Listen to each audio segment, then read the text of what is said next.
Yagi express से कराची एक बेहतरीन मंसूबा है, लेकिन उन लोगों के लिए अजियत भी है जो डेली ट्रैवल करते हैं ऑफिस टाइमिंग के अंदर।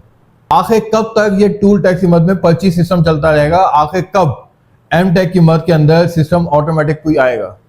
अभी भी किलोमीटर के अंदर कतारें लग जाती हैं।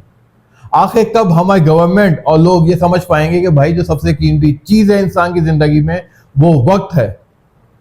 हमारे घंटों तो सिर्फ रोड के ऊपर निकल जाते हैं, तो कहाँ रहेगी ऐसी प्रोडक्टिविटी? आखिर क्यों एम टेक टाइप का कोई सिस्टम जहाँ पे लॉन्च क्यों नहीं किया जाता है शाया भुट्टो के ऊपर, यागी एक्सप्रेसवे के ऊपर, ताकि लोगों को टाइम बचे, ताकि पेपरलेस काम किया जा सके।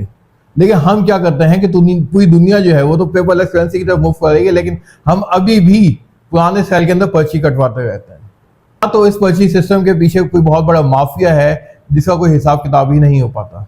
हाँ, मेरी सोशल मीडिया प्लेटफॉर्म से ये रिक्वेस्ट है कि इसका कोई परमानेंट हल निकाला जाए। जिनका डेली ट्रैवल होता है, कोई ऐसी सब्सक्रिप्शंस हो, उनके लिए कोई ऑफर्स हो, उनके लिए कोई डिस्काउंट्स हो। अगर डिस्काउंट नहीं देना चाहते तो एटलीस्ट वहां पे कैमरे आप इंस्टॉल करें, ताकि लोगों का टाइम बचे, ताकि लोगों का ये जो टाइम लगता है कैश देने में, लेने में, खुला करवाने में, उनका वक्त बचे और वो ऑफिस भी टाइम पे जा सकें और वापसी अपने घर वालों के पास भी टाइम पे पहुंच सकें।